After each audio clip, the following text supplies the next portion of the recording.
Bonjour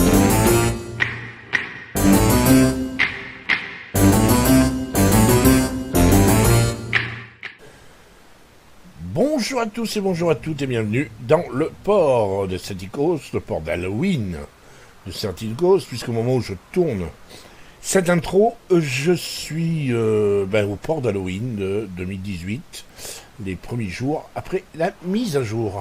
Donc, aujourd'hui je vous propose une bataille en cuirassé rang 6, deux batailles même en cuirassé rang 6, deux batailles qui vont assez curieuses, assez étonnantes, qui vont montrer que il ne s'agit pas de...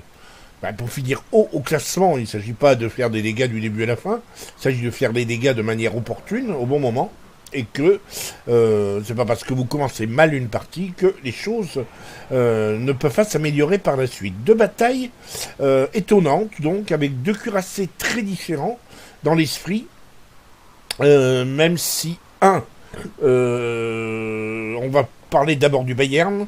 On est plus dans un dreadnought relativement moderne, les derniers dreadnoughts, puisque le Bayern, vous le savez, est très fortement inspiré, est un descendant du Koenig, qui était un pur dreadnought de la Première Guerre mondiale.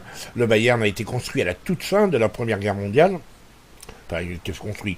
Il est sorti des comment dirais-je, du port, de son port de construction, juste au moment de la bataille du Jutland. Néanmoins, il a été très fortement inspiré par le Koenig, et il est donc un tout petit peu plus moderne que les cuirassés de la Première Guerre mondiale. Et nous aurons donc, on l'a vu en intro, l'Arizona, qui est assez célèbre, ne serait-ce que par sa destinée funeste au moment de Pearl Harbor, et qui est un cuirassé, un dreadnought américain, mais dans le sens purement américain, la ligne qui rappelle un peu le New Mexico, les lignes américaines assez, on va dire assez rondes, c'est ça, oui, on va dire c'est ça, assez rondes, assez potelées, on dirait un gros chat, par rapport au Bayern, qui est beaucoup plus ramassé sur l'eau, et beaucoup plus carré presque, des lignes beaucoup plus droites. On commence avec le Bayern, et ensuite on enchaîne sans transition avec l'Arizona, et on se retrouve à la fin de cette vidéo pour un petit débriefing. A tout de suite.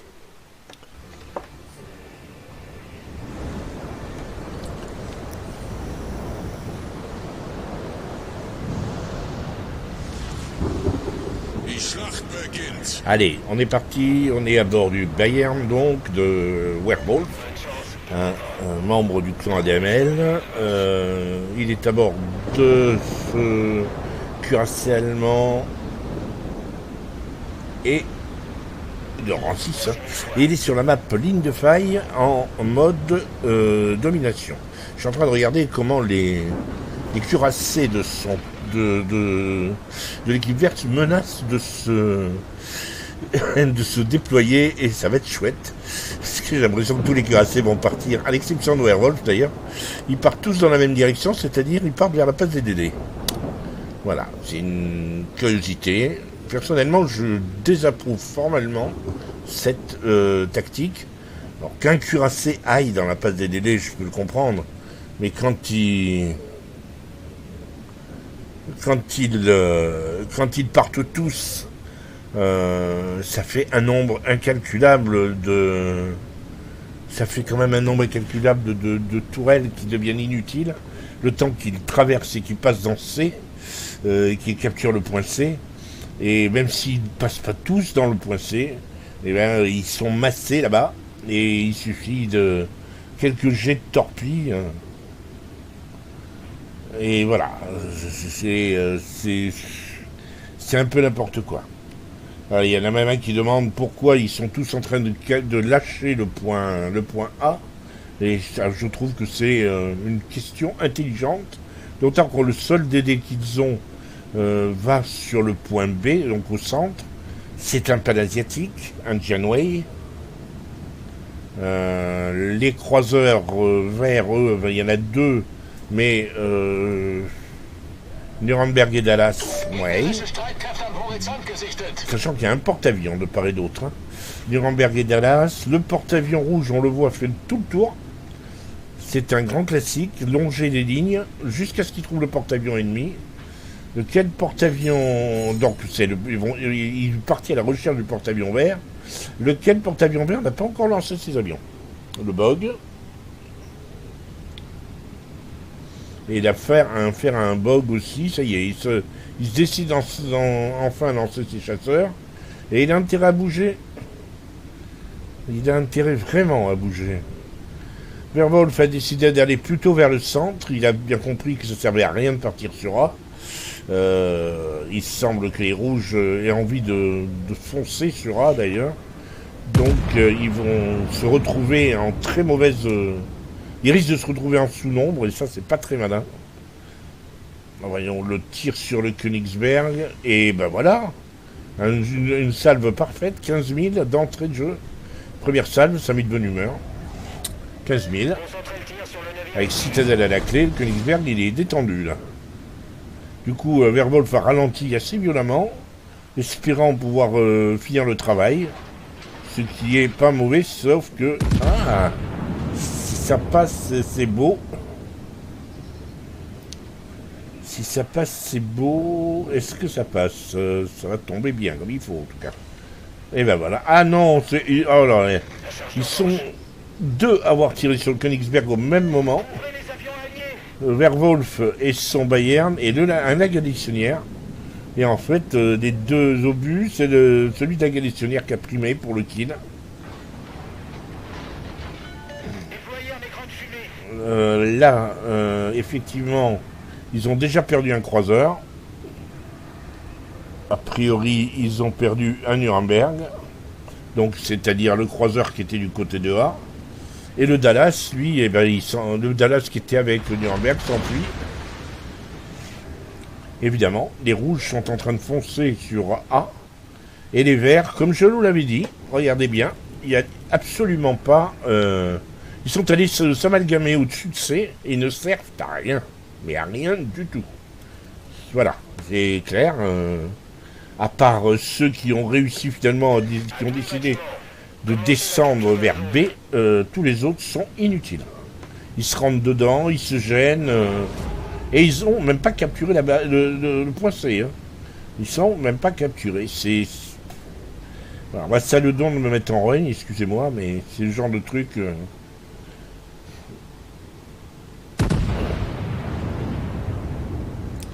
Donc du coup, Werwolf, j'aurais pas fait autre chose, moi. Il va aider le Dallas.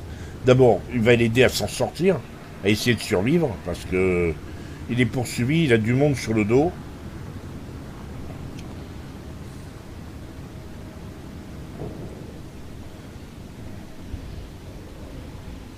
Et là, on est en train de lui dire de revenir, mais de revenir où? C'est-à-dire d'aller s'amasser comme un troupeau de moutons apeurés, et se laisser encercler, je comprends pas très bien. Allez, expliquer ça en plus dans le chat aux uns et aux autres, ça n'a pas de sens. Alors, il y en a quand même un qui aura dit aller pousser sur C, qui les invite à pousser, mais bon, on ne peut pas franchement parler d'un esprit d'équipe. Hein. Ils sont... Le truc, si vous voulez, c'est que même si cette tactique des verts n'est pas forcément mauvaise, comme elle est inusitée, elle n'est pas habituelle, l'équipe fait un peu n'importe quoi et va le faire un petit peu à dépit du bon sens. La tactique de pousser sur A, comme font les rouges, qui est une tactique traditionnelle, elle a au moins le mérite d'être connue de tous, et les gens la font sans aucun problème, sans trop d'hésitation.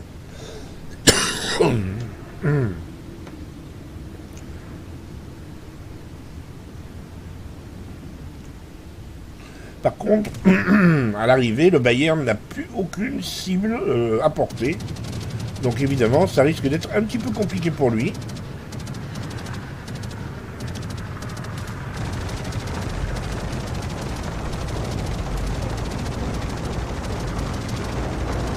Ah, il a réussi à détruire un deuxième avion. Le bug ennemi s'est beaucoup acharné sur le Bayern. Et a un petit peu sous-estimé l'anti-air.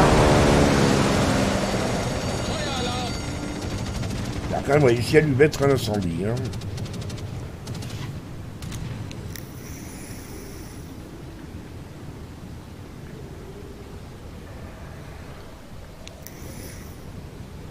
Alors, voyons ce qu'il va faire. Dans ce cas-là, qu'est-ce que vous pensez que vous feriez? Et on va voir en contrepartie ce qu'a décidé de faire Werwolf. Évidemment, tirer sur le Neander, c'est une chose, c'est l'une des rares cibles. Hein. Donc c'est un joli coup à tenter. Mais le tir est un peu sur l'arrière, j'ai l'impression. Ouais, il est nettement sur l'arrière. Il a dû faire un petit mille. Il va rejoindre le reste de la flotte. Comme le Dallas qui s'en est tiré. Moindre balle, ils ont perdu qu'un seul navire. Les rouges en ont perdu 2. Mais ils sont sur le point d'obtenir le deuxième cap. Donc il faut vraiment sortir le Neander et empêcher celui-ci de caper. Concentrez le tir sur la cible désignée.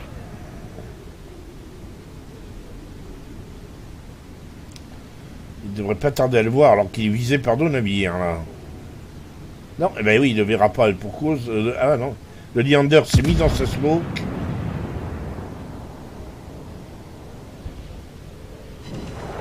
Il a bien joué. Il a réussi à obtenir 3 défenses de base.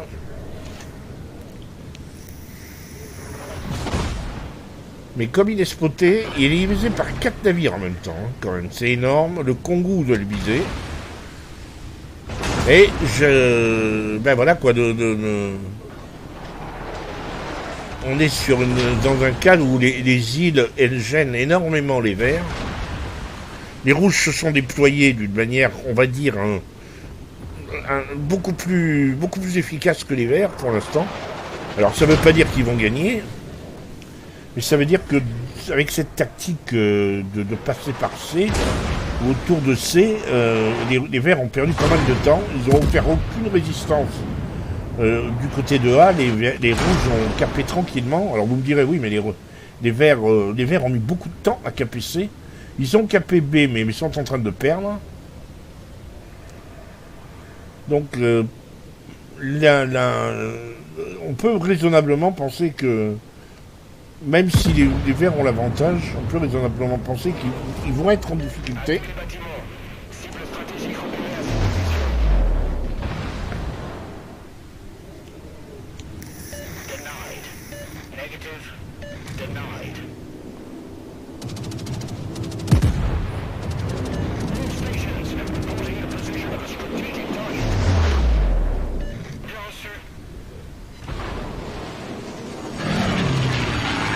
Et le porte-avions continue à lui être... le porte-avions rouge continue à se mettre sur lui, et uniquement sur lui.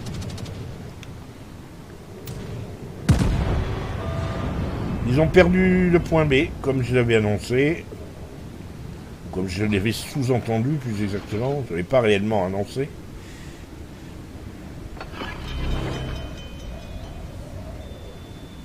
Le Kongu est à la limite de la portée, donc c'est pas vraiment intéressant de tirer dessus. Il y aura forcément le Topskaya.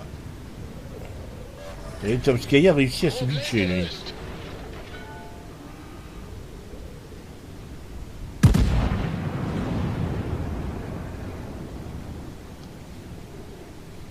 Un tir pas mal du tout qui se faire mal.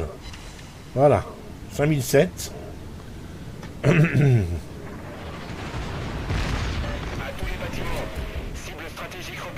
Ferrarissime, ils ont encore les 2 DD de chaque équipe. Enfin, le DD de chaque équipe est encore vivant. Ça, c'est assez original pour le souligner. Par contre, les rouges ont perdu un 3e navire. Et là, du coup, ça donne l'avantage réellement au vert. Parce que les rouges sont trop exposés maintenant sur ce plan-là. Ce sont les cuirassés qui sont au centre, qui sont rentrés dans la nasse, et ils sont un petit peu exposés. Et 15 000 sur un Octopskaya, ça fait mal. Ça, c'est un joli tir.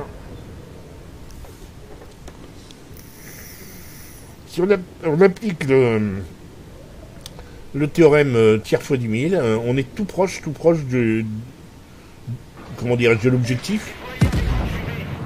Il est à 48 000, il devrait obtenir 50 000 et il arrive à peine à rejoindre maintenant le reste de sa flotte. Voilà, 50 000. On peut considérer que là, il est sorti d'affaire, il sera moins focus. Enfin, pas plus que les autres maintenant.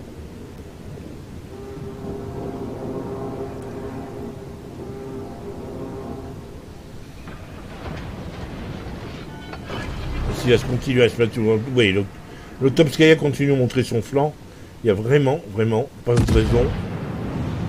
S'il réussit la même salve, là, il peut le dépoper là sur cette salve. Non, mais il fait une salve à 3000 quasiment. Il est bizarre le mec en Topskaya. Il n'a pas vraiment compris qu'il prenait des dégâts. En plus, il est en marche arrière. Ouais, il est en marche arrière. Rien que pour ça, ça valait le coup. Hein. Ça fait un petit moment qu'il est en marche arrière.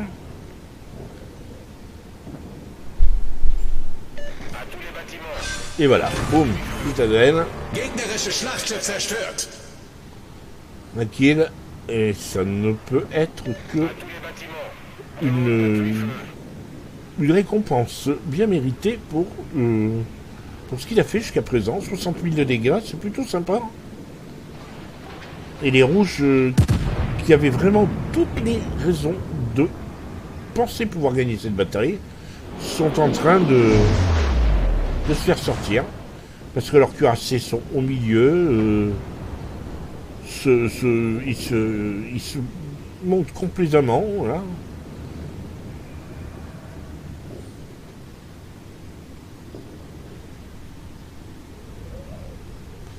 Alors, regardez le Kongu, il n'a pratiquement pas quitté le centre. Alors, on dirait qu'il n'a pas pris de dégâts, lui, encore. Personne ne s'est encore mis sur lui, mais ça fait un petit moment qu'il est au milieu, là, à offrir le flanc à tous les navires verts. Et voilà, 10 000 de plus. Là, le Bayern, Werwolf, vraiment, il s'amuse. Il s'amuse bien. On peut même espérer faire un second kill. Alors, le Budioni pourrait lui faire mal. Le Leander devrait être sorti avant que Werwolf puisse lui tirer dessus. Mais le Budioni, pareil, de flanc.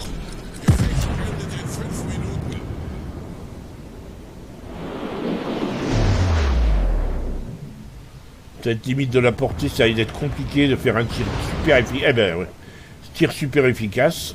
Une citadelle. Allez hop, circuler, il n'y a rien à voir.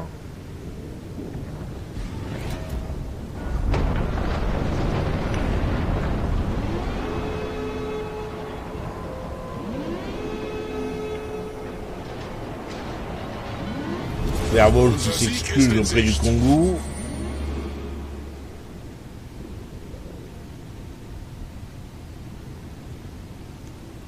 Et le porte-avions qui dit qu'il ne lui reste plus que des chasseurs, mais qui estime qu'il a fait son boulot.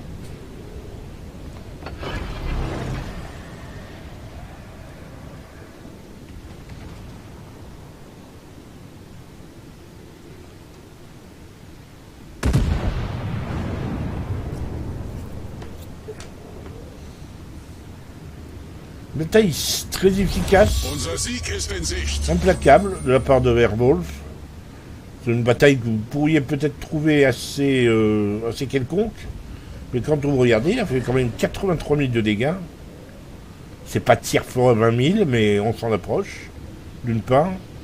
Et comment dirais-je, il a coulé un navire, et il a été au contact quasiment tout le long.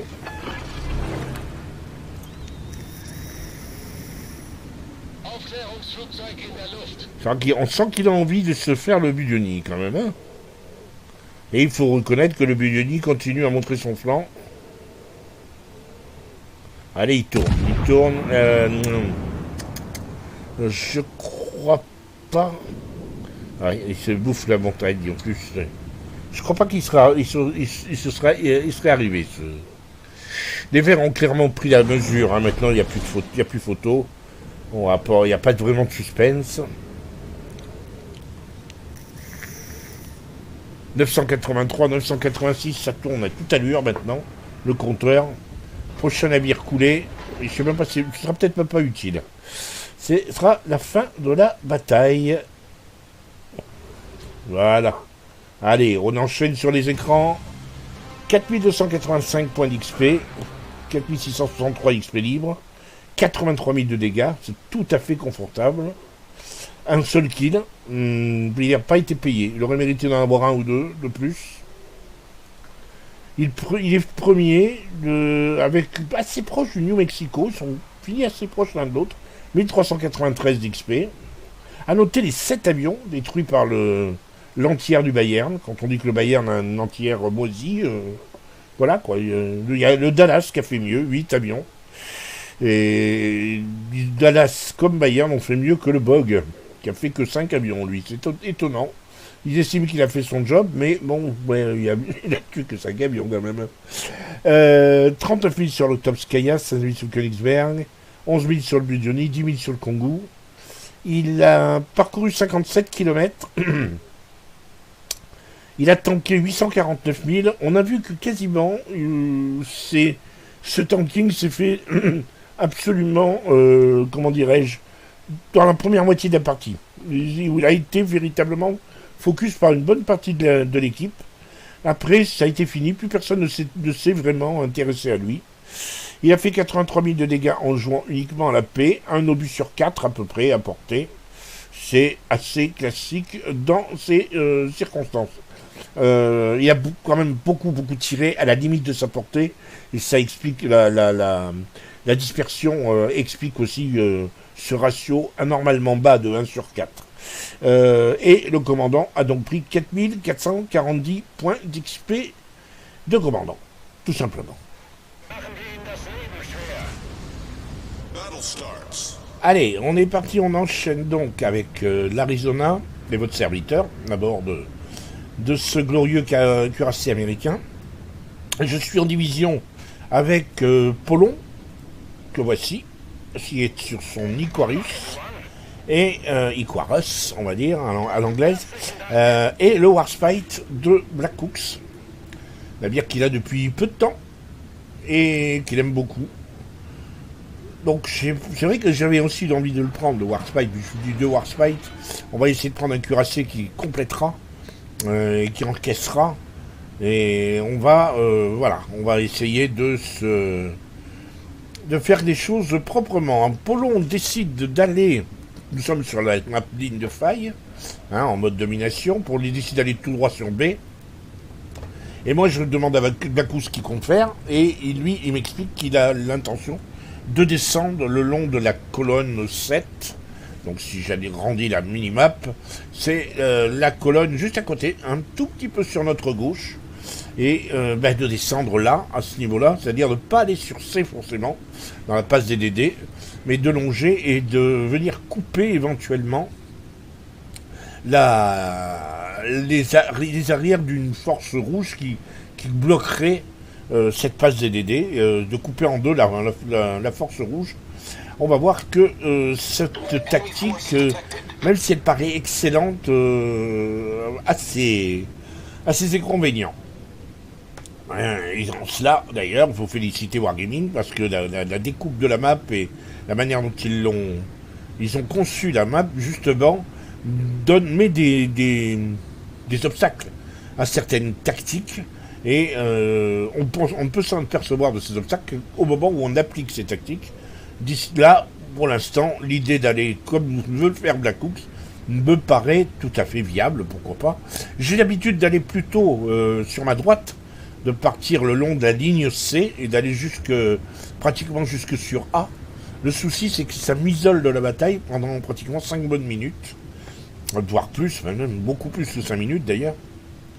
Et j'ai tendance à penser que c'est une perte de temps, et plus j'y joue, plus j'applique cette bataille, surtout avec les cuirassés très lents, comme peuvent l'être les Américains d'ailleurs, ou les Anglais, j'ai l'impression de perdre mon temps, et je n'interviens dans la bataille qu'à des moments où les choses sont déjà très mal engagées, pour moi, pour mon équipe, et forcément pour moi, ou très bien engagées, mais à ce moment-là, j'ai aucun adversaire. Alors, donc, Vous voyez que le Warspite est beaucoup plus rapide que moi, un nœud et demi de plus rapide que moi.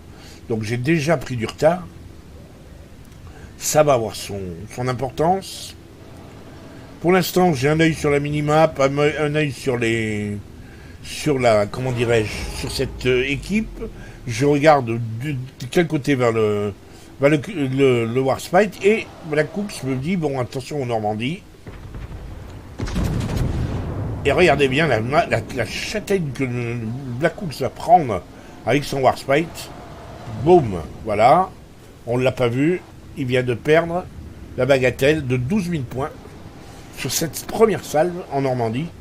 Une salve dont on va entendre parler de cette salve avec Polon pendant tout le reste de la bataille. Il va avoir beaucoup de mal à l'avoir digéré. Et là, le Normandie joue très bien. Il a cassé son rythme. Il a ralenti et tourné très très vite. Ce qui m'empêche de lui mettre une salve à mon tour. Donc oui, il joue bien. Il joue très très bien. Là, il m'a mis une petite salve, il m'a mis un petit 1000. Mais ça veut dire que donc en 2 salves, il a mis 14 000 points à 2 cuirassés différents. C'est un bon viseur. Il va falloir s'en méfier.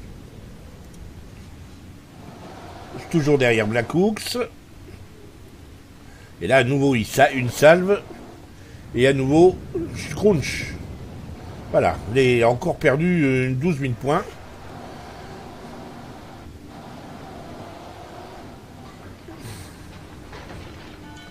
Ce qu'on veut donc, c'est couper en deux la ligne de défense des Rouges. Donc passer derrière le Normandie et tirer sur tout ce qui est à côté du Normandie, sur notre gauche. Le problème, c'est que ce joli plan, comment dirais-je, c'est impossible de le mettre en pratique parce que le Warspite est déjà très très abîmé. Et moi, comme vous pouvez le constater, j'ai l'île.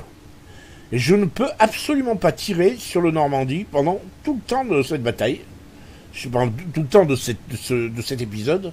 J'arrive pas à tirer sur le Normandie, il est trop... Et lui, je le soupçonne, le Normandie, de faire exprès, de se maintenir derrière l'île, parce qu'il a vraiment calculé de manière à ce qu'à aucun moment il puisse être sous la cible de 2 cuirassés en même temps. Et c'est très fort de sa part. Mais bon, à un moment donné, soit il oublie, soit il s'en moque un peu. Alors ce qui va se passer, c'est que, regardez bien, on a 4 navires, un cuirassé, 3 croiseurs, dans C. Il n'y a plus personne chez les Rouges qui est dans C. Et ces 4 navires ne font rien. Ils sont bloqués, ils ne poussent pas. Et Black Hawk va découvrir avec horreur que lui, il comptait un peu sur eux pour qu'ils descendent et qu'ils joignent leur canon au nôtre. Parce que s'ils avaient joint leur canon au nôtre, le Normandie, qui a quand même perdu pas mal de vie dans l'aventure, le Normandie aurait fini par craquer. Et Black Hawk aurait été sauvé. Le problème, c'est que les 3 navires, voilà, ils cliquent sur la minimap pour les avertir, leur dire mais qu'est-ce que vous faites? Descendez. Alors qu'il y en a 2 au moins qui font mine de remonter vers le nord. On ne sait pas pourquoi. Ils descendent pas, ils viennent pas nous aider. Et moi, je suis toujours coincé, en partie à cause de ma lenteur. Je suis coincé, je ne peux rien faire. Voilà, le Warspite est sorti par le Queen Elizabeth. Et Black Hawk, comme Polon d'ailleurs, me dit ne t'aventure pas, t'es mal, les 3 croiseurs ne t'aideront pas. Ils sont trop loin, le temps qu'ils interviennent dans la bataille, tu vas perdre tous tes points de vie. Donc je les écoute, je fais demi-tour.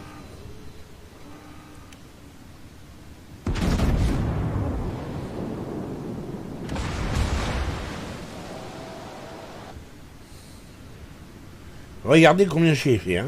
Au moment où Black Hawk a coulé, j'ai fait 2898 points de dégâts. C'est lamentable, même pour un cuirassé 36. J'ai fait moins de 3000 points de dégâts parce que les navires étaient tout le temps planqués derrière une île. J'ai rien pu faire. On est mené 4-2. On a perdu un cuirassé, 2 croiseurs et un DD. Et j'ai absolument pas compté sur la game. Et j'ai absolument pas pesé Et c'est à mon tour, ça va être à mon tour de jouer avec les îles maintenant.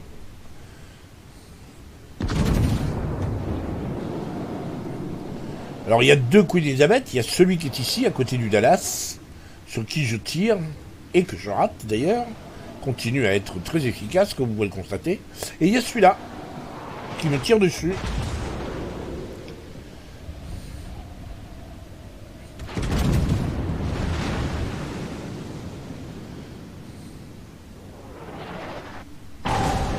Là déjà ça va mieux, 6007, ça va un tout petit peu mieux.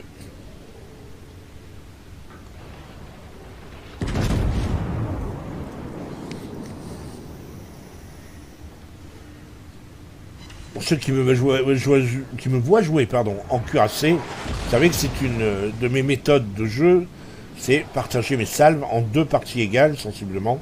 Je tire avec une voire deux tourelles d'avant, ensuite les deux tourelles arrière quand j'en ai 4. Là je tourne brusquement parce que je me méfie de l'Aoba, il est à 9 km 2, il a des torpilles à 10 km. Donc je tourne et pas question que je me laisse torpiller par l'Aoba. Et l'Aoba qui lui m'a vu s'empresse vite de se mettre devant. Et là pour le coup je tire avec toutes mes tourelles en même temps, en espérant le dépoper malheureusement. Je le loupe. J'aurais dû garder mon sang-froid. Là, j'occupe le point B aussi parce que je ne veux pas laisser l'Aoba prendre le cap parce que Polon, lui, il est juste derrière moi. Pour monter, il y en a une embuscade sur l'Aoba, mais c'est un DD. Et donc, ça risque d'être assez compliqué. Ah, l'Aoba qui vient de... Encore 3004. J'avais pas de chance. J'aurais dû sortir l'Aoba. Encore une fois. Et l'Oma le sort. Notre Oma le sort. On a toujours beaucoup de retard. Même si on a l'avantage au cap. Hein. On a les deux caps depuis assez longtemps. Nos derniers 3 croiseurs ont fini par sortir de leur C, là, mais il n'y a plus personne. Et moi, je continue à prendre de grosses chouquettes, et ça me déplaît souverainement, parce que les navires qui sont au sud restent derrière leurs îles. Là, je croise un Leander qui, à son tour, venait et qui s'entendait probablement pas me voir arriver. Il va me faire très mal, le Leander. Très très mal, il va saper le point de vie de manière constante. Là, j'ai été surpris par le fait qu'il est ralenti.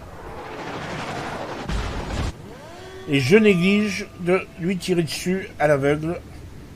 Je veux garder mes tourelles pour un autre adversaire. J'ai vu qu'il y avait le Queen Elizabeth là-bas. Et là, il me semble qu'il s'arrête, qu'il ralentit. Allez, un petit 3000 de plus. Mais je peste hein, de ne pas pouvoir, voilà. Je pestais de ne pas pouvoir sortir un cuirassé à low life depuis tout à l'heure. Et là, je râlais, je me rappelle m'être dit, si d'aventure je ne le sors pas, c'est que il faut que j'arrête de jouer, au moins pour la journée. Et voyez, le Leander continue à me... Là, je suis toujours focus, hein, donc il continue à faire ses dents sur moi. Néanmoins, on a 200 points, 250 points d'avance. Et il faut que je résiste. Donc je suis au milieu, j'attire comment dirais-je, la fureur de mes adversaires sur mon dos. Mais au moins, je résiste. Et je garde les deux caps. Pendant ce temps, notre total de points continue à monter. Je ne commets pas l'erreur de changer de cible. Le Königsberg est plus facile, presque plus facile à tirer que le Leander. Mais le Leander continue, et là ils sont nombreux à me dégommer.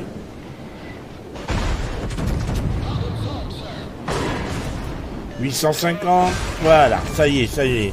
Un de plus. Ça c'est parfait. Cette fois, on a l'avantage en termes de kill. Il me reste un petit peu de vie. Et j'ai su résister. J'ai tanké quand même pour 1,2 million, hein.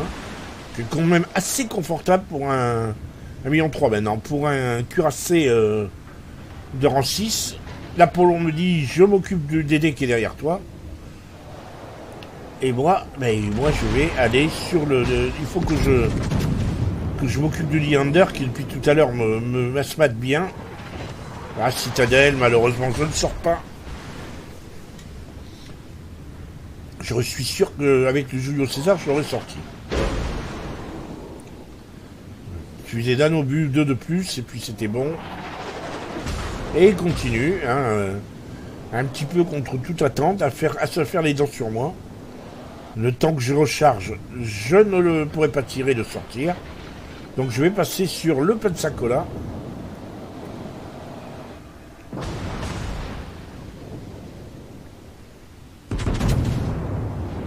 Je suis monté d'un coup à... Rappelez-vous, tout à l'heure, j'avais moins de 3000. Hein.